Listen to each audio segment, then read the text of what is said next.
We've got, I think, a real worry because people are, for the first time in probably a generation, are feeling a real impact on their wages. Food's gone up, energy bills have gone up. And remember, we are an organisation that doesn't just worry about the day-to-day work, it's about our families and everything that encompasses our soldiers' life.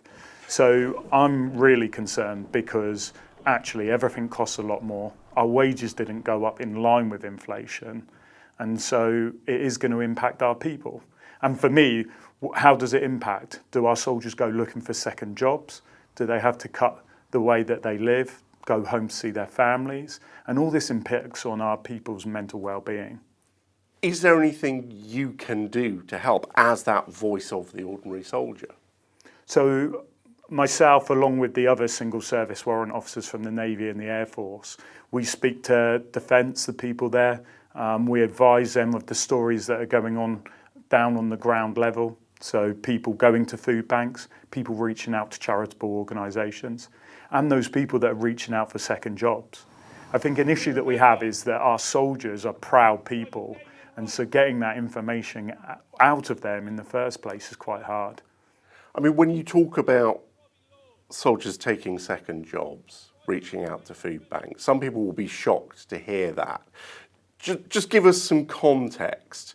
How widespread is that, or is it, isolated cases?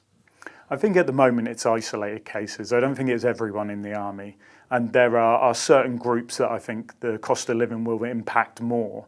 Certainly young families on young soldiers' wages is an area that I'm really concerned. And our foreign Commonwealth soldiers as well, a lot of those people send money home, back to their home countries.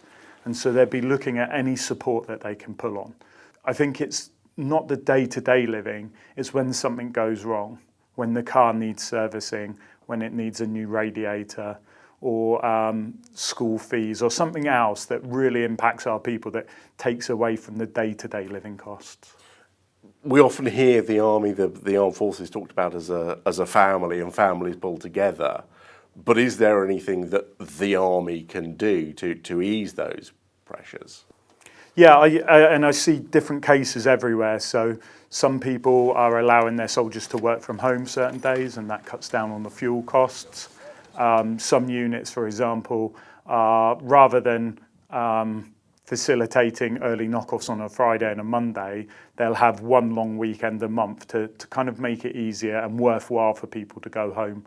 You're also seeing a link to the regimental charities that are making it easier to gain access to financial aid for things like fuel, energy allowances and food vouchers. What would you say to people who feel they're struggling with the cost of living right now?